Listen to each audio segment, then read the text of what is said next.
Bueno, chicos, ya hemos esperado lo suficiente. Buenas noches, primeramente con todos. El proyecto Hermano Mayor de CPA, de la Sociedad Científica de Estudiantes de Medicina Veritas, el día de hoy va a presentar la ponencia de tejido epitelial. Le voy a dar pase a mi compañera Isabel. Ella nos está apoyando nos estará apoyando en el transcurso de esta ponencia. Muy buenas noches, chicos. Bien, hoy tenemos el agrado de presentarle a nuestra ponente. Ella es Nayeli Patricia Céspedes Chávez, es estudiante de la Universidad San Martín de Porres, cursa el segundo ciclo de Medicina Humana y nos trae el tema de tejido epitelial. Por favor, Nayeli, cuando estés lista, comienza. Bueno, chicos, como ya me presentaron, mi nombre es Nayeli Patricia Céspedes Chávez y a continuación pues voy a tener el agrado de presentarles y hablarles un poquito acerca del tejido epitelial, ¿no?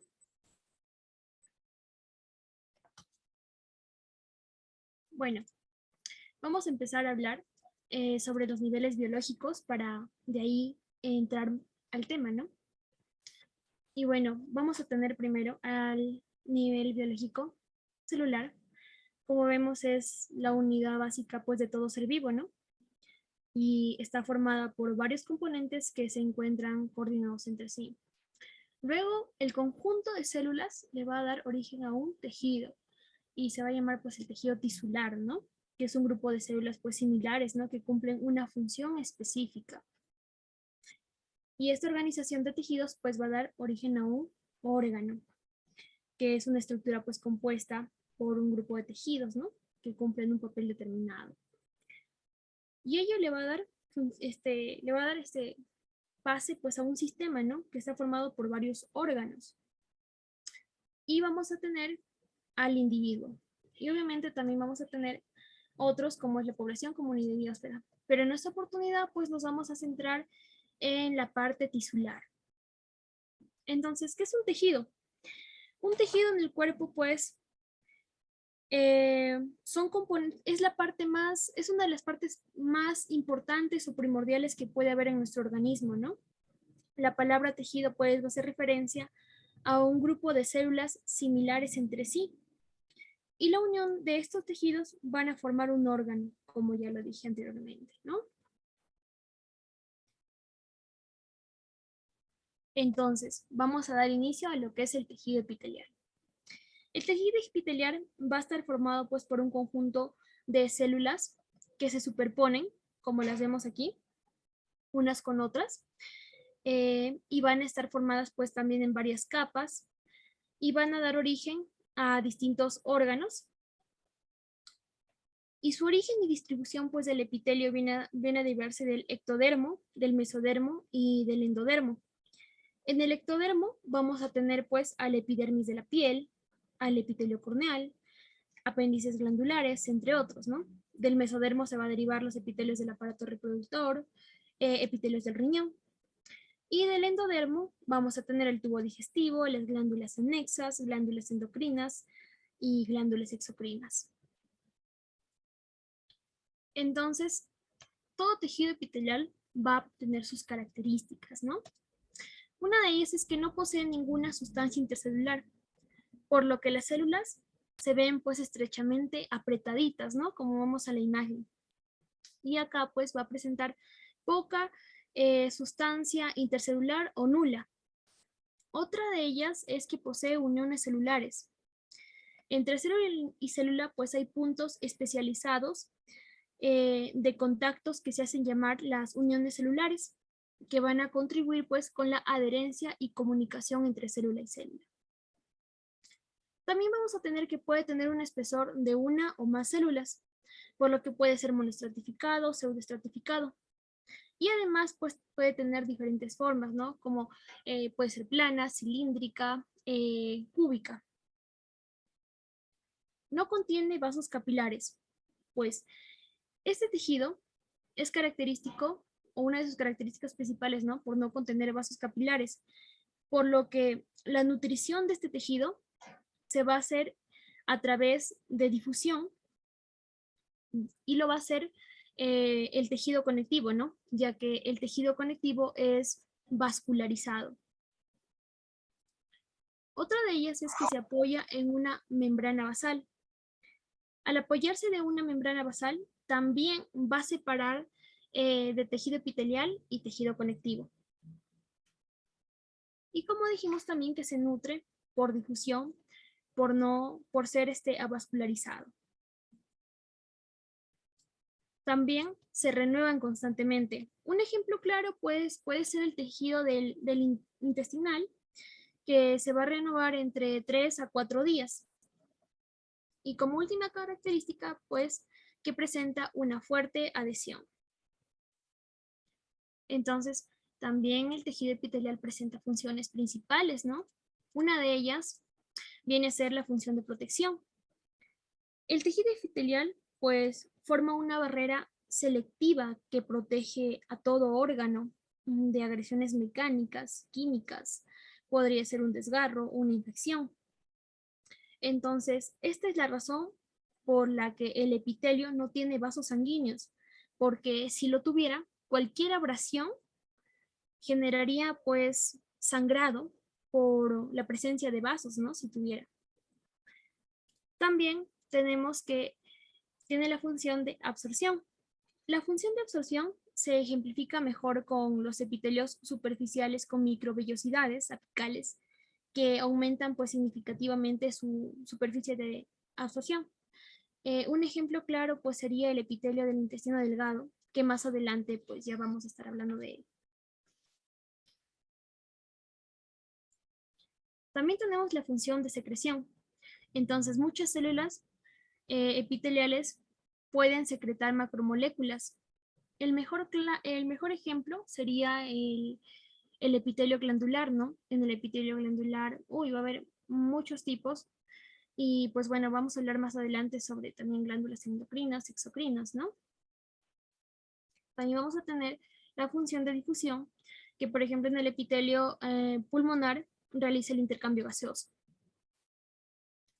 Y como última función tenemos la función sensorial, que pueden especializarse para recibir pues información sensorial y traducir esta información en forma de señales neuronales, ¿no? Un ejemplo sería el epitelio cilíndrico pseudoestratificado de la mucosa nasal olfativa. Aquí he hecho un pequeño organizador para poder ubicarnos en el tema, que el tejido epitelial lo vamos a dividir en membranas epiteliales y glándulas epiteliales. Entonces, las membranas epiteliales vamos a hablar de acuerdo a su clasificación, de sus características, de las capas celulares, mientras que en las glándulas epiteliales vamos a hablar en sus diferentes criterios, ¿no? Entonces, en las membranas epiteliales vamos a tener al monoestratificado, al poliestratificado y al pseudoestratificado, mientras que en las glándulas epiteliales, pues vamos a tener a las glándulas endocrinas, las exocrinas y las anficrinas. Aquí tenemos las membranas epiteliales, pero para hablar de membranas epiteliales tenemos que presentar antes el tipo de modificaciones que puede tener el tejido epitelial, ¿no? Entonces, puede tener microvellosidades, puede tener cilios y puede tener estereocilios, ¿no? Las microvellosidades van a ser prolongaciones citoplasmáticas digitiformes que sirven para la absorción. Toda microvellosidad se centra en la absorción. Los cilios van a ser proyecciones piliformes y van a ser móviles que van a participar siempre en el transporte de sustancias. Y por ejemplo, se van a encontrar en el tracto respiratorio, en el útero, en el ovocito. Y los estereocilios, que son proyecciones también digitiformes largas o pueden ser también ramificadas. Y también pues se consideran microvellosidades, pero sin movimiento propio. Entonces aquí empezamos. El epitelio simple. El epitelio simple pues consta de una capa de células epiteliales que se encuentran sobre la membrana basal. En ellas, por ejemplo, vamos a tener el simple plano, el simple cúbico y el simple cilíndrico. Vamos a hablar del epitelio simple plano. Como dice, tiene células delgadas como placas, como vemos en la imagen. A ver, voy a hacer con el puntero. tiene células delgadas como placas y está debajo la membrana basal y va a permitir el intercambio entre sustancias, ya sea con intercambios líquidos, con gaseosos como el oxígeno o el CO2. Entonces, un ejemplo que tenemos acá es la hoja parietal de la cápsula de Bowman, que es la unidad renal en forma de glande hueca, que aquí va a realizar un filtrado de sustancias que se van a excretar, ¿no? Y se localiza en el principio del componente tubular de una nefrona de un riñón. Entonces, como podemos observar, aquí están las células planas de la hoja parietal de la cápsula de Bowman, ¿no?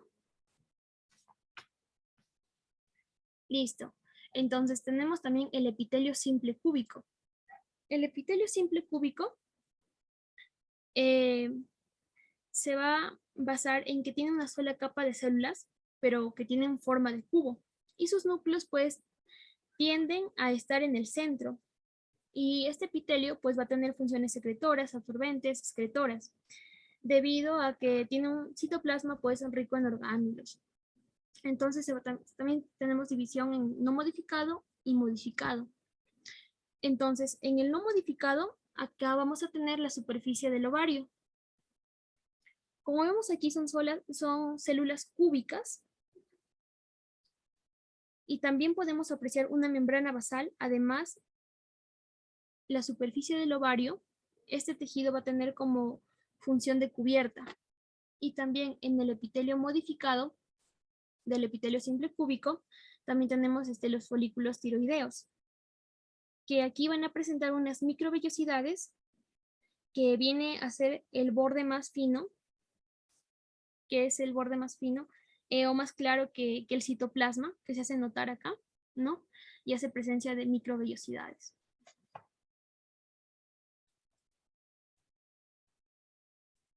También está entonces el epitelio simple cilíndrico, que se va a dividir en no modificado, modificado, y acá también vamos a tener el ciliado. En el no modificado vamos a tener pues el intestino grueso, y se presenta pues acá podemos observar células cilíndricas y que va a tener la función de secreción.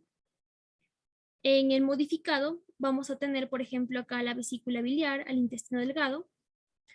En esta imagen presentamos pues al intestino delgado, que tiene una presencia de microvellosidades, que consisten, ¿no? Todas van a estar a la misma altura, que tienen por misión pues aumentar la absorción de las células.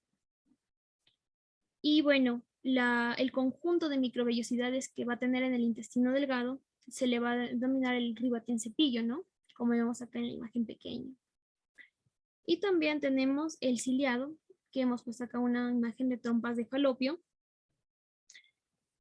Su función va a ser el de transporte de ovocito 2 y cigote, y como observamos también presenta cilios, ¿no?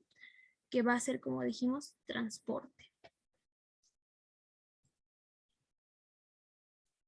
Entonces, seguimos con el epitelio poliestratificado.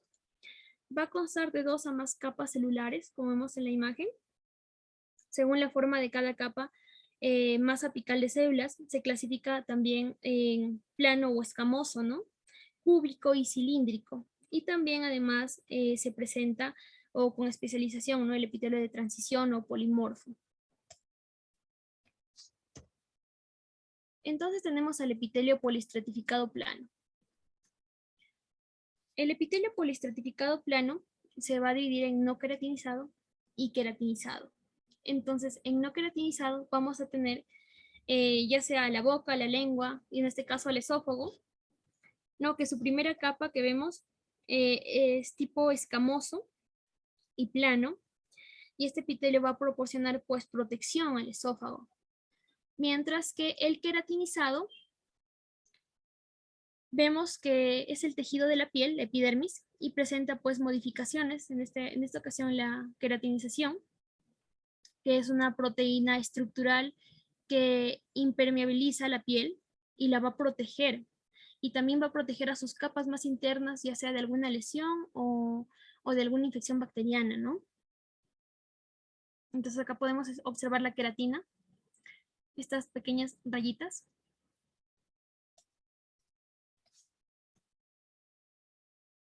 También está el epitelio polistratificado cúbico. El epitelio polistratificado cúbico, pues vamos a tener al esófago fetal, los conductos excretores de las glándulas sudoríparas. En este caso presentamos pues la imagen del folículo ovárico primario, que se observa que hay 3 capas, por lo que sería trilaminar, y sus células obviamente son en forma de cubos, ¿no? Aquí está el epitelio polistratificado cilíndrico, que tenemos al conjuntivo ocular, la uretra masculina. Entonces se presenta la uretra masculina, pero la parte membranosa, que tiene la función pues de protección, y observamos que las células son cilíndricas en la superficie.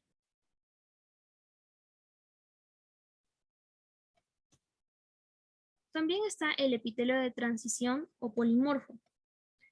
Vamos a tener en el epitelio de transición o polimorfo ejemplos como la pelvis renal, los cálices renales, el uréter, la vejiga y entre otros, ¿no? Acá presentamos tanto la vejiga vacía como la distendida. Entonces, pues observamos que el tejido de la vejiga, sus células son globulosas, y aquí el número de capas y la forma de la célula van a variar de acuerdo al órgano, si está distendido o no, como vemos acá las células, ¿no? Pueden cambiar de una manera de cúbica, por ejemplo, acá están, cúbica, a escamosa cuando está distendida. Entonces acá también tenemos otro tipo de epitelio, que es el pseudoestratificado, que parecen estratificado, pero solo presenta una sola capa de células que están unidas a la membrana basal. Entonces se va a dividir en no modificado y modificado. En no modificado vamos a tener a la próstata. Las partes que están con las flechitas azules vienen a ser pues las células. En ella pues también podemos hablar también de la vesícula seminal. Y aquí también observamos que la próstata como si tuviese varias capas, ¿no? Pero no es así. Y bueno, los núcleos son centrales y las hace ver como si hubiera más capas, pero todas están unidas a la membrana basal. Entonces, en modificado vamos a tener al ciliado y con estereocilios. Al ciliado vamos a tener a las fosas nasales, la laringe, tráquea, bronquios, pero presentamos aquí una imagen de la tráquea, que tiene un epitelio pseudoestratificado pues cilíndrico, sus células son cilíndricas, y pertenece pues a la tráquea, como dijimos. Y con estereocilios, que también puede estar el conducto deferente, pero en este caso presentamos al epididimo. Y bueno, acá se ven los estereocilios, ¿no? Que en el contacto con la luz pues son más notorios. Y bueno, los estereocilios en este caso van a servir para nutrir pues a los espermatozoides.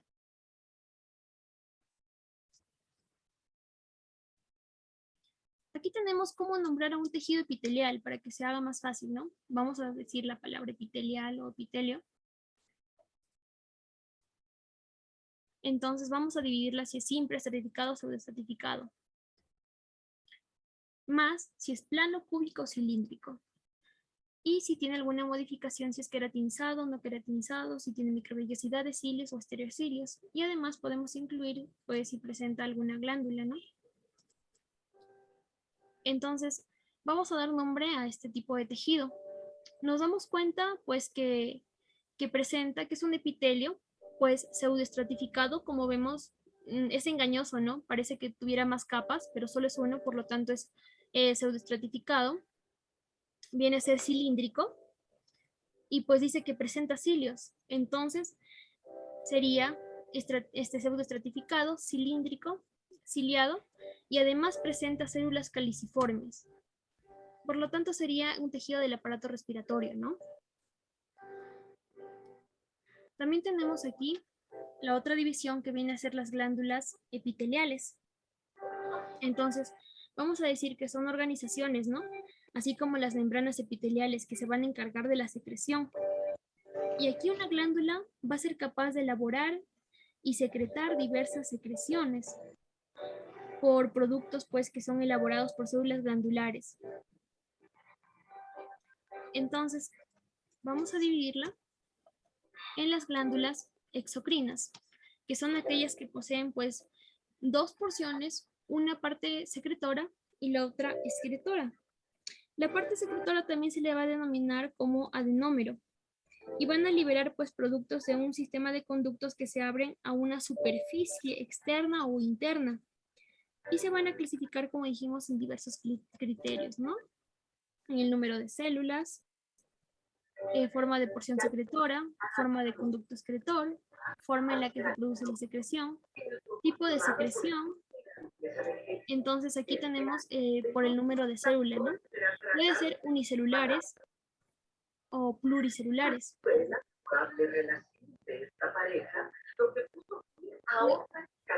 Si alguien su audio está abierto, por favor, apagarlo.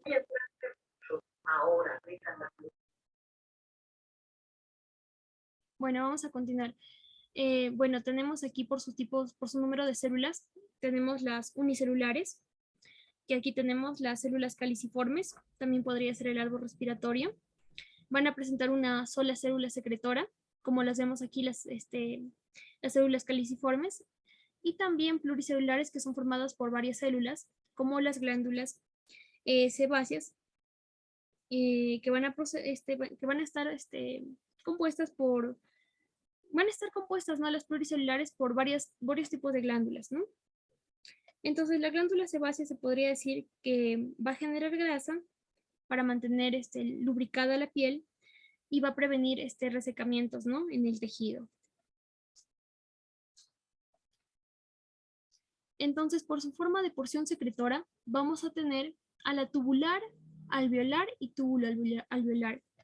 Entonces, en la tubular vamos a tener a glándulas endometriales, glándulas de Lieberkühn.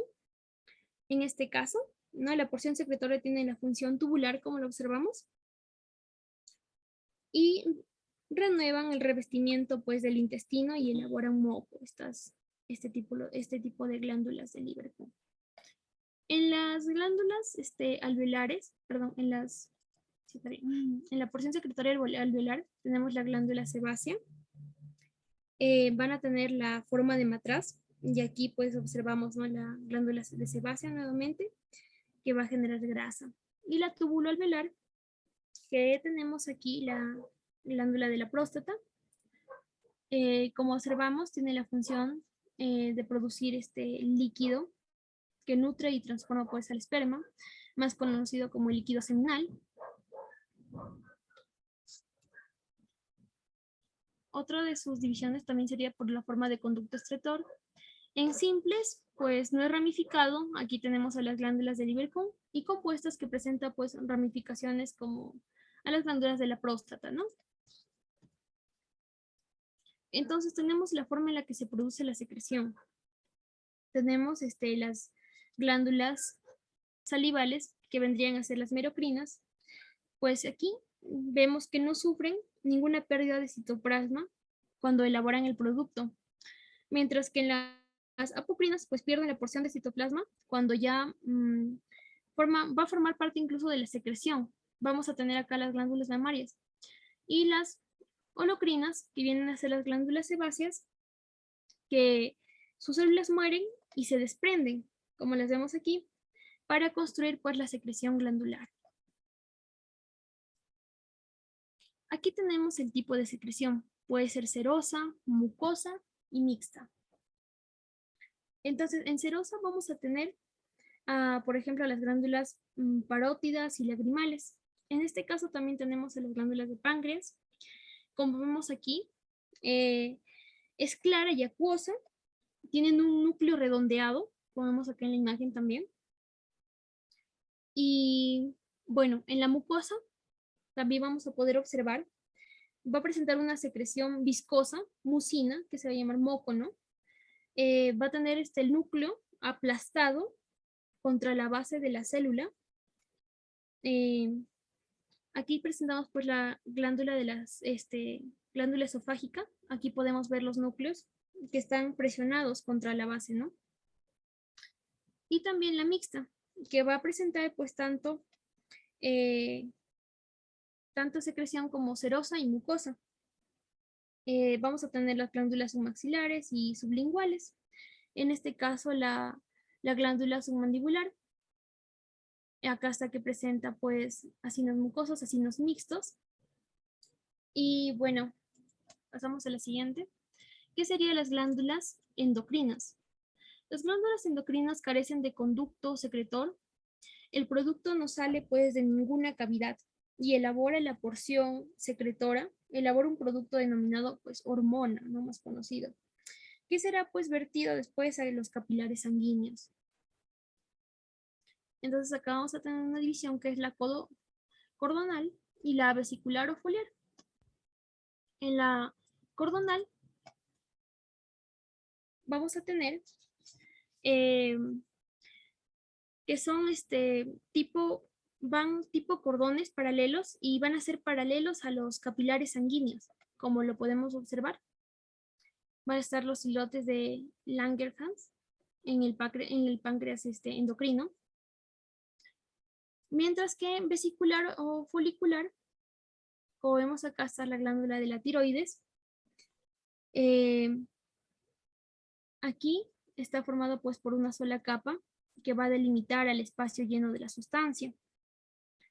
Y tiene presencia de folículos, como vemos alrededor,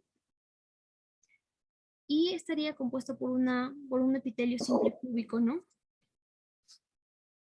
Y por último presentamos a las glándulas anficrinas, que presentan pues una porción tanto exocrina y endocrina, y produce ambas secreciones, ¿no? Y van a ser distintas, obviamente. Y acá se va a dividir, vamos a dividirla de acuerdo al tipo de material secretado.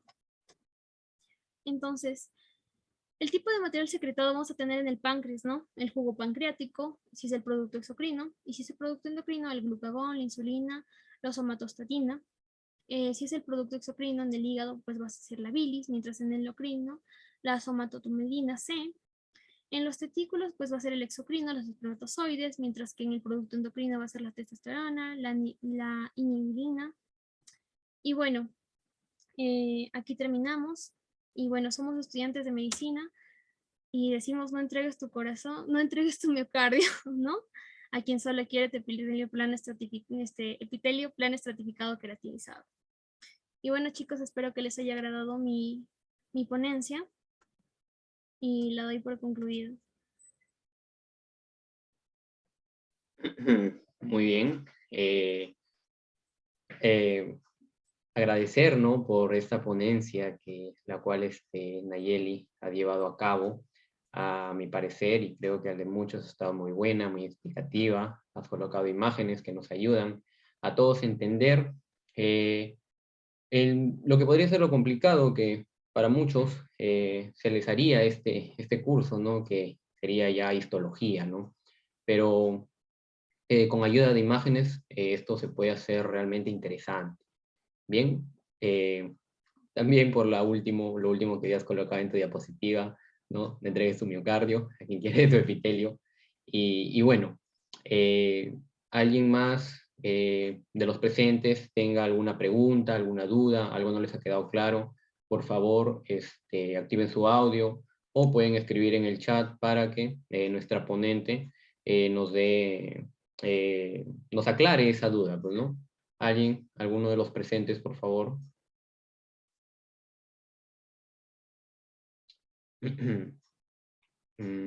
Bien, creo que nadie. La ponencia ha quedado clara, la clase explicativa.